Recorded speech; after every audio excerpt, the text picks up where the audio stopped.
بسم اللہ الرحمن الرحیم۔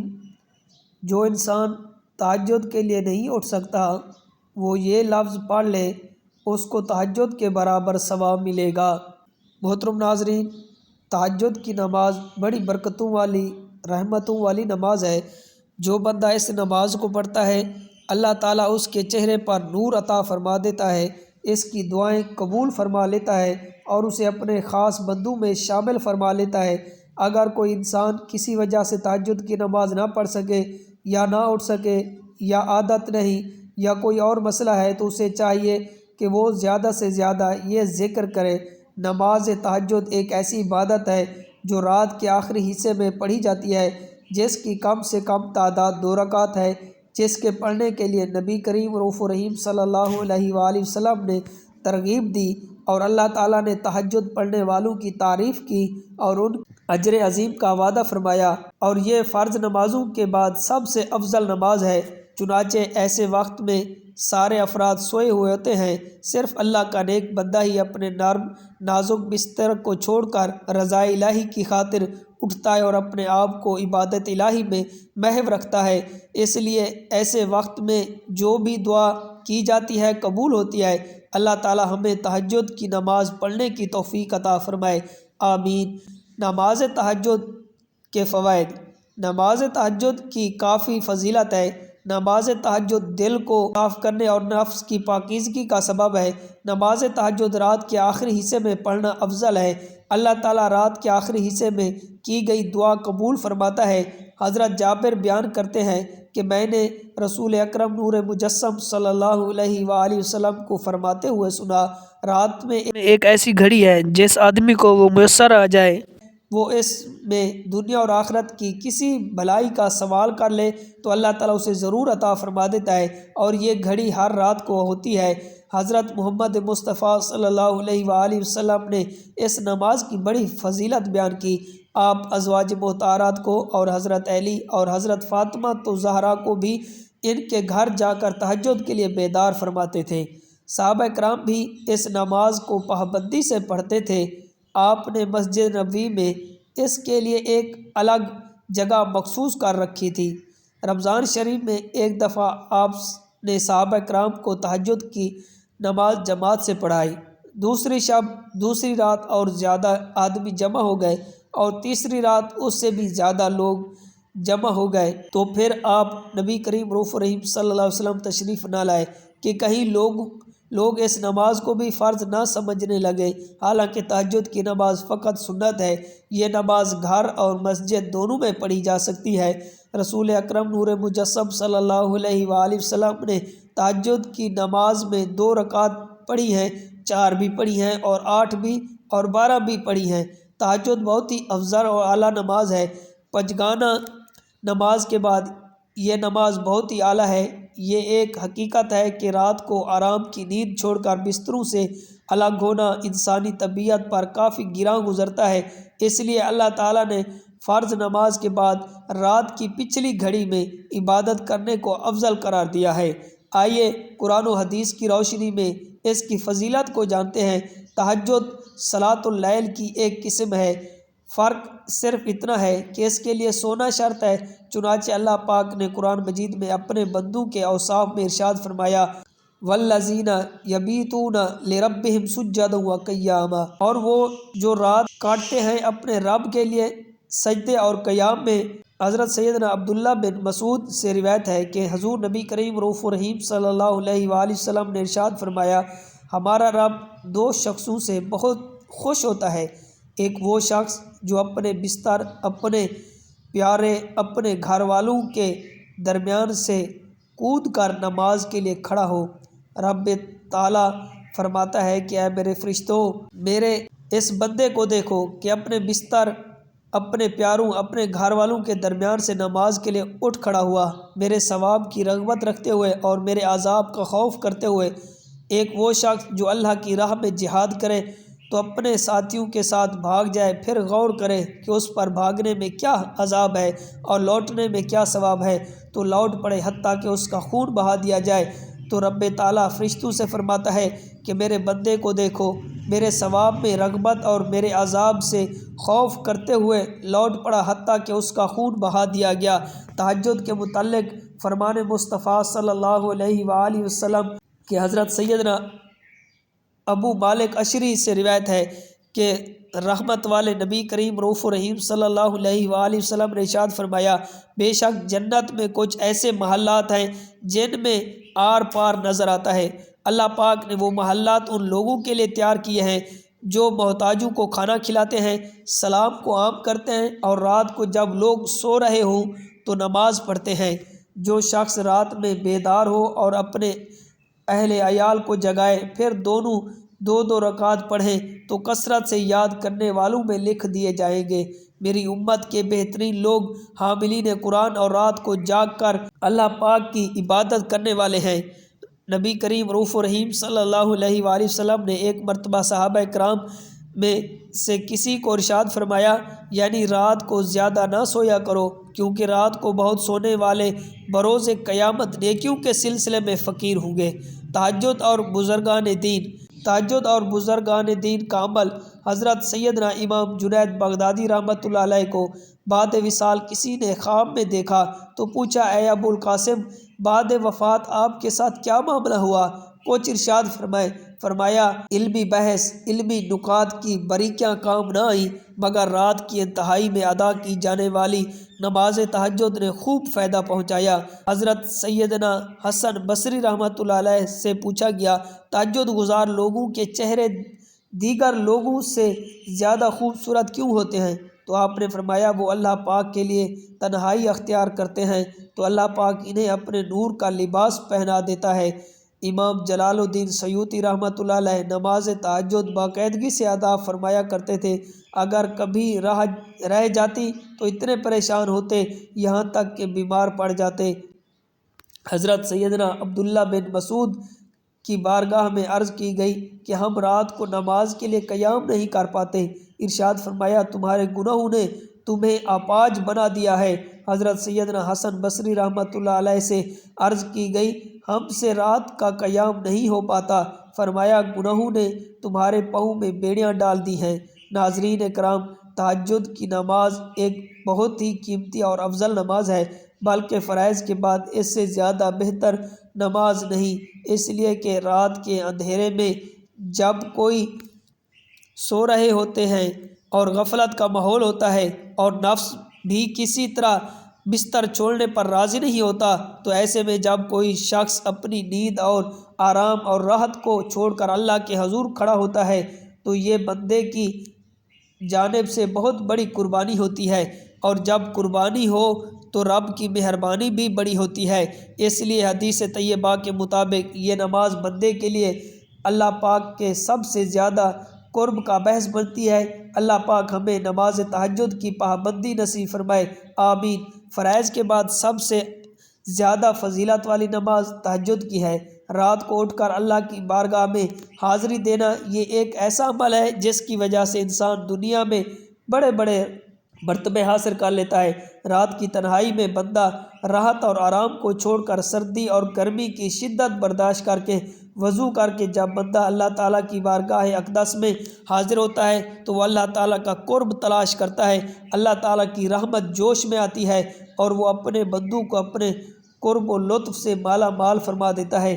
نماز تہجد پڑھنے سے دل کو سکون میسر آتا ہے، دعائیں قبول ہوتی ہیں، چہرہ منور ہو جاتا ہے۔ حضرت حسن بصری رحمۃ اللہ علیہ سے پوچھا گیا کہ تہجد پڑھنے والوں کا چہرہ اتنا حسین کیوں ہوتا ہے؟ آپ نے فرمایا، وہ اپنے رب کے ساتھ خلوت اختیار کرتے ہیں تو اللہ تعالیٰ ان پر اپنے نور کا لباس چڑھا دیتا ہے۔ رات کو اٹھ کر اللہ تعالیٰ کی بارگاہ میں حاضری دینا اللہ تعالیٰ کے خاص بندوں کا عمل ہے۔ حضور نبی کریم رؤوف الرحیم صلی اللہ علیہ وآلہ وسلم نے فرمایا، قیامت کے دن شب بیداری کرنے والوں کی سواریاں براق ہوں گی اور ان کی جگہیں قوت سرخ کی مانند ہوں گی، اور اہل محشر پوچھیں گے کہ باری تعالیٰ یہ کون لوگ ہیں؟ حکم ہوگا، یہ وہی لوگ ہیں جو راتوں کو نیند چھوڑ کر میری عبادت میں مصروف رہتے تھے جب کہ تم لوگ سوتے تھے، یہ میرے محبوب ہیں، یہ میرے محبوب ہیں۔ حضرت ابو امامہ سے روایت ہے کہ حضور نبی کریم رؤوف الرحیم صلی اللہ علیہ وسلم نے ارشاد فرمایا، مفہوم ہے تم ضرور قیام اللیل کیا کرو، نماز تہجد پڑھا کرو، کیونکہ وہ تم سے پہلے صالحین کا شیوہ ہے، اشعار رہا ہے، طریقہ رہا ہے، قرب الہی کا تمہارے لیے خاص وسیلہ ہے، اور وہ برائیوں کو مٹانے والی ہے اور گناہوں سے محفوظ رکھنے والی چیز ہے۔ خالق کائنات نے اپنی خاص حکمت کے تحت دن کو روشن اور رات کو پرسکون بنایا۔ رات کے سناٹے میں جیسا سکون عموماً آرام میں اور خصوصاً عبادت میں ملتا ہے، ویسا کسی اور دوسرے وقت میں نہیں ملتا۔ یہی وجہ ہے رات کی تنہائی میں عوام تو خواب غفلت میں مست ہوتے ہیں، مگر خاص الخاص یاد الہی میں مشغول ہوتے ہیں، بلکہ یہ لوگ رات کا انتظار کرتے ہیں۔ نماز تہجد کی 4 خصوصیات۔ نماز تہجد کی 4 خصوصیات ہیں۔ نماز تہجد کی پہلی خصوصیت یہ ہے کہ وہ دور قدیم سے صالحین کا اشعار رہا ہے، طریقہ رہا ہے، ان کی عبادت رہی ہے۔ اس میں 2 باتوں کی طرف اشارہ ہے۔ ایک تو یہ کہ جب سابقہ امت کے اولیاء اور صالحین نماز تہجد اہتمام کرتے تھے تو تمہیں یہ طریقہ اولا اس کا اہتمام کرنا چاہیے، کیونکہ تم خیر الامت ہو۔ دوسرا اس طرف اشارہ ہے کہ نماز تہجد صالحین کا شیوہ ہے، جو اس کا اہتمام نہیں کرتا وہ صالحین کاملین میں سے نہیں۔ ایک حدیث کا مفہوم ہے، میری امت کے حاملین قرآن پڑھنے والے، سمجھنے اور اس پر عمل کرنے والے اور تہجد گزار لوگ ہیں۔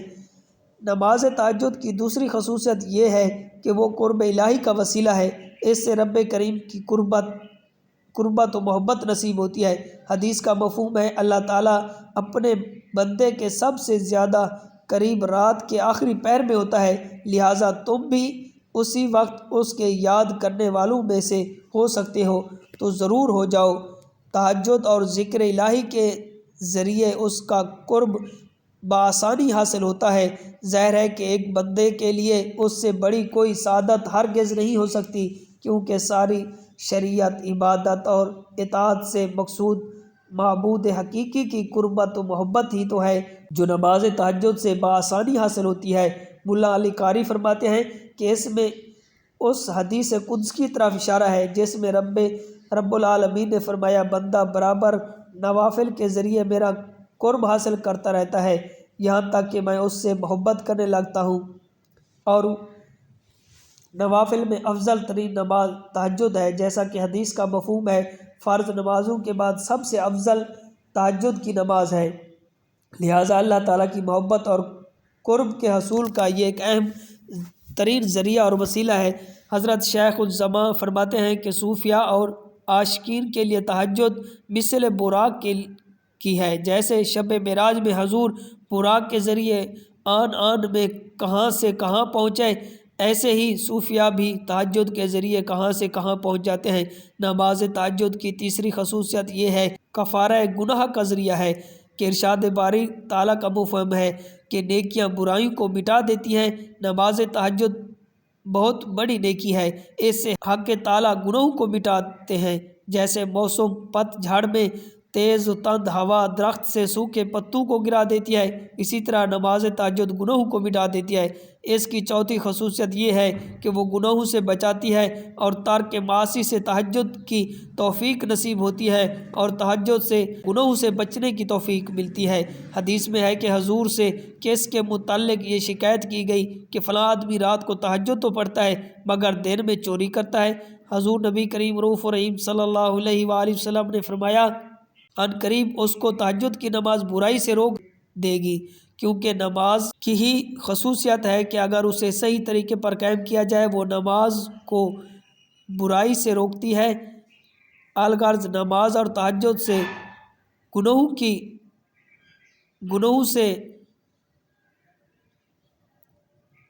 سے بچنے کی توفیق ملتی ہے۔ حضرت حسن بصری کی خدمت میں ایک شخص حاضر ہو کر کہنے لگا، حضرت تہجد کی توفیق میں کیا ملتا ہے، کوئی ترتیب بتائیں۔ تو آپ نے فرمایا، دن میں گناہوں سے اجتناب کرو، رات میں تہجد کی توفیق ہوگی۔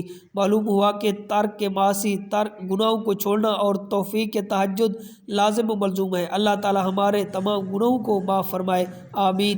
ایک حدیث میں پیارے نبی کریم رؤوف الرحیم صلی اللہ علیہ وآلہ وسلم نے فرمایا، اے لوگو، جو بندہ تہجد کی نماز کسی وجہ سے نہ پڑھ سکے تو اسے چاہیے کہ زیادہ سے زیادہ سبحان اللہ و بحمدہ سبحان اللہ العظیم کو زیادہ سے زیادہ پڑھے۔ حضرت ابو ذر سے روایت کی گئی کہ رسول کریم صلی اللہ علیہ وسلم سے سوال کیا گیا، اللہ کے ذکر کے لیے کون سا کلمہ افضل ہے؟ تو آپ صلی اللہ علیہ وسلم نے فرمایا، جسے اللہ نے اپنے فرشتوں کے لیے یا ان سمت اپنے تمام بندوں کے لیے منتخب فرمایا۔ سبحان اللہ و بحمدہ سبحان اللہ العظیم میں ہر نعمت کے لیے اللہ کی حمد کے ساتھ ہر شیان شان چیز سے اس کی پاکیزگی بیان کرتا ہوں۔ صحیح مسلم کی روایت میں ہے، نبی کریم رؤوف الرحیم صلی اللہ علیہ وسلم سے منقول ہے، جو شخص 100 مرتبہ اللہ کی تسبیح سبحان اللہ بیان کرے، اللہ تعالیٰ اسے 1000 نیکیاں عطا فرما دیتا ہے۔ نیز مسلم شریف کی دوسری روایت میں ہے، سبحان اللہ کے ساتھ و بحمدہ پڑھنے کا اضافہ ہے، اور اس کی فضیلت یہ ارشاد فرمائی گئی کہ جو شخص روزانہ 100 مرتبہ یہ تسبیح پڑھتا ہے اس کے گناہ معاف کر دیے جائیں گے، اگرچہ وہ سمندر کی جھاگ کے برابر بھی ہوں۔ اسی طرح مسلم کی ایک ہی روایت میں اس تسبیح کی یہ فضیلت بھی ذکر کی گئی کہ جو اس تسبیح کا اہتمام کرے گا روز قیامت یہ شخص سب سے زیادہ اعمال والا ہوگا۔ الا یہ کہ کوئی اتنی ہی مقدار میں یہ تسبیح کہے یا اس سے زیادہ، اللہ کے نبی کریم رؤوف الرحیم صلی اللہ علیہ وسلم بتا رہے ہیں کہ جس نے دن میں 100 بار سبحان اللہ و بحمدہ سبحان اللہ العظیم کہا، اس کے گناہ بخش دیے جاتے ہیں اور مٹا دیے جاتے ہیں، چاہے وہ سمندر میں موجود اس لہروں کے وقت ظاہر ہونے والی سفید جھاگ کے برابر ہی کیوں نہ ہوں۔ یہ اجر و ثواب دن میں لگاتار یہ دعا پڑھنے والے اور وقفے سے پڑھنے والے دونوں کو حاصل ہوگی۔ تسبیح کا مطلب ہے اللہ کو تمام نقائص سے پاک ماننا، حمد کا مطلب ہے کہ اسے ہر اعتبار سے کامل ماننا، ساتھ میں اس سے محبت بھی رکھنا، اس کی تعظیم بھی کرنا۔ اس حدیث میں گناہوں کی معافی سے مراد صغیرہ گناہوں کی معافی ہے، کبیرہ گناہوں کے لیے توبہ ضروری ہے۔ نبی کریم رؤوف الرحیم صلی اللہ علیہ وسلم نے ایک دن صحابہ کرام اجمعین سے فرمایا، سبحان اللہ و بحمدہ سبحان اللہ العظیم 100 مرتبہ پڑھو، جس نے اسے 1 مرتبہ پڑھ لیا اس کے لیے 10 نیکیاں لکھی جائیں گی، اور جس نے اسے 10 مرتبہ پڑھ لیا اس کے لیے 100 نیکیاں لکھی جائیں گی، جس نے اسے 100 مرتبہ پڑھ لیا اس کے لیے 1000 نیکیاں لکھی جائیں گی، اور جو زیادہ پڑھے گا تو اللہ رب العزت بھی اسے زیادہ عطا کریں گے، اور جو اللہ رب العزت سے بخشش طلب کرے گا تو اللہ رب العزت اسے بخش دے گا۔ ناظرین، اس کو پڑھنے کی وجہ سے اللہ رب العالمین اسے تہجد پڑھنے کے برابر ثواب عطا فرمائے گا، تو زیادہ سے زیادہ اس کو آپ دن اور رات میں پڑھتے رہیں، اس کی وجہ سے آپ کو تہجد پڑھنے والوں کے برابر اجر ملتا رہے گا۔ ویسے کوشش کرنی چاہیے نماز تہجد ضرور پڑھنی چاہیے، اگر نہ پڑھ سکیں ذکر کو ضرور اپنی زبان پر سجائے رکھیں، اس کی برکت سے آپ کو دنیا اور آخرت کی بہت ساری نعمتیں بھی ملیں گی، اور آپ کا رب بھی آپ پر راضی ہو جائے گا انشاءاللہ۔ تو آپ اس عمل کو لازمی کریں تاکہ آپ کے لیے آسانیاں پیدا ہوں، نعمتوں کی فراوانی ہو۔ دعا ہے کہ اللہ تعالیٰ میرا سنانا، آپ کا سننا اپنی پاک بارگاہ الہی میں قبول و منظور فرمائے۔ ناظرین، گزارش ہے کہ اللہ تعالیٰ کی 99 ناموں میں سے کوئی ایک نام کمنٹ میں لکھ کر ضرور شیئر کریں۔ اللہ تعالیٰ ہم سب کا حامی و ناصر ہو۔ السلام علیکم ورحمۃ اللہ وبرکاتہ۔ Subscribe to Mufti Akmal Mujahid online and press the bell icon for more videos.